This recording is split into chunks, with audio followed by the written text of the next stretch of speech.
Thank you, Commissioner, and I appreciate your comments and your opening statement. And I mentioned in my opening statement that many of us on this subcommittee are concerned by the high levels of telework across Social Security Administration. Field office staff, the direct line service to America's seniors, are only in the office 3 days per week, and over 60% of your staff in Washington, D.C. and Baltimore are in the office less than 3 days a week. I pointed out that the previous audit reports have noted that the Social Security Administration does not restrict telework by job position. Not only does the agency rank at the bottom across the government for in-person work, but the telework policy has not been designed considering the agency's primary mission. According to a September report provided to us by your office in FY 2024, the average wait time for Social Security Administration 1-800 number was 28 minutes. The average processing time for an initial disability application was 7.5 months, and the average processing time for hearing decisions was 11 months. These numbers are essentially unchanged from FY 2022 when you go back and look at them. My question to you, Commissioner, will you commit today to bringing back those 58,000 employees back into the office? Mr. Chairman, they never stopped. They never stopped working. We'll unpack this a little bit. I made a change to the telework policy. In fact, I made it as soon as I got there on February 2nd. And I brought some photographic proof. It's the parking lot at the Social Security headquarters in Baltimore. This is another view of that same parking lot. This is another view of that same parking lot. It's a big parking lot, and it's a big headquarters.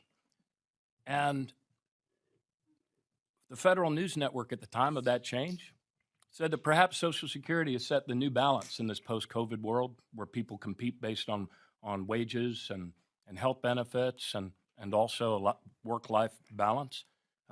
This agency, in fact, without any thanks, the field offices were opened as soon as there were vaccines available. And they're actually open longer hours now than they were before when they used to close at earlier hours. So, and if we hadn't been a leader in telework in the second term of President Obama, could you imagine how they would have kept the checks cranking out when the evacuation had to happen? So we opened the field offices right away. We're actually in the mid-range among large agencies in terms of the balance between telework and in-person work. And further, the numbers you cited about service improvement are dated. If you want to see the live, like up-to-date to the month service delivery, on Social Security's website, there's an icon called Security Stat, and with 60 days, I put up for all of you and the people in charge, the citizens of the United States, to see the trend lines over the last 7 years of your reductions to this agency's staff and capabilities, and the trend lines from the beginning of the year. Every major service area is being improved by the men and women of Social Security. And, Mr. Chairman, it's being done in a way and with a degree of openness and transparency that exists nowhere else in any federal agency. Every 2 weeks through Security Stat, we drive down bad things like wait times. The number you cited on the 1-800 number, we've actually reduced that in October to 12.5 minutes. Last year, it was routinely, could be an hour, hour and a half, depending on when you call. So every major trend line this year has been improved. Our productivity is up. I believe that we've achieved the right balance between telework and on-site work. I'm there 5 days a week. Our headquarters, I think, is at the top. We have more on-site work than any other federal agency. And let me say finally that I mentioned in my opening remark the fact that the ALJ backlog, which was horrendous, that's where people died waiting in line, like in 2017, we've gotten that down to a record low. And you know how? Because our workloads, our hearing loads, are portable. In other words, Before COVID, 90% of claimants and their attorneys wanted an in-person hearing. That's totally flipped now. They don't want in-person hearings. They want to do it by video conference or they want to do it by teleconference. So why is that important?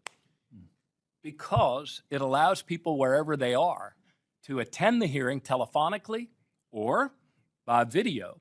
So when we're lining up things like vocational experts, doctors, the claimants themselves, we don't have time on a docket in person that has to be postponed because one of those 6 players couldn't show up because of traffic or sickness or what have you. And it's because, so which means that, say, a claimant who's in Seattle might actually have an ALJ judge in Alabama. Secondly, a big chunk of our employees are teleservice. You won't find in the private sector anywhere a teleservice center that operates making everybody come in all the time, 5 days a week, because it would be stupid. It's more effective to see it. And I would, if you don't believe me, I would encourage you to ask Chairman Ferguson, because he came to Security Stat. He saw our new platform, which, oh, by the way, saves money once we got off of the clunky Verizon system. And he saw how we monitored the teleservice agents real time on the internet. We can see them minute by minute, whether they're on the phone. We have flags on it so that their supervisors can see, oh, wow, Martin's light is flashing red. He must have a troublesome case. I'm going to send him a text. Can I help you? So I encourage you to come. I mean, the degree of openness, transparency, and measures of productivity, which are up 6.2%, I think run counter to what that old Mau. I think this agency's moved so fast, Mr. Chairman. I don't blame you for not seeing the progress yet. But well, let me just follow up, and I see that an employee, and correct me if I'm wrong, but Social Security field office, they're only required to be in the office 3 days a week. Is that correct? They work 5 days a week, correct. They do teleconferences. Lots of our claimants would rather do it by phone. And I guess the question, how do you ensure constant, reliable service to Americans with such policy in place? And are the positions with more customer service facing responsibilities in field office allow the same amount of telework? And I guess, and then also, does the employees union play any role in determining this? No, the employees union, well, the employees union is the elected representatives of the employees. I meet with them every month. I meet with the advocates every month.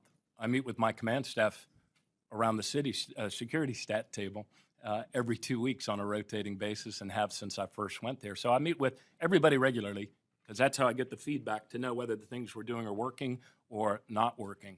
So I think your question, if I'm understanding the call of your question, Mr. Chairman, is how do we know they're being productive? Right. Yes, sir.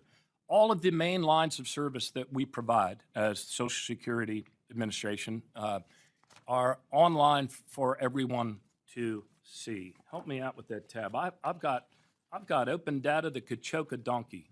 Can you show me the tab on the? So let me. The way we know they're productive, Mr. Chairman, is this. For the teleservice centers, every agent has a scorecard. And we've brought back the international colors of good to bad, red, yellow, green. And we measure 4 different things across every agent, including a constantly on medallia survey of customer service, which we have driven up to an all-time high in terms of that response. I guess what I'm asking, but you really don't feel like there's a need right now to bring back in the office? No, sir, I don't. I think we have. If we didn't have a better balance, we wouldn't have driven up productivity by 62.2%, the biggest uptick in 5 years. And that's all audited. If we didn't have an effective balance, we wouldn't be able to serve more customers than ever with staffing that Congress has reduced to a 50-year low. And here's another thing. We have this thing called a tool called the Field Office Optimizer that shows us in real time what the wait times are in any field office. They vary across the country. But some of them that have the largest wait times are also the most productive. Well, let me just, my time is gone. I don't want to take from my ranking member, but like I said, let me just go on record so that many on the subcommittee and in the House, we're very concerned about the high levels of telework across the administration, and we would like to see that addressed in some way. I will now turn to my ranking member, Mr.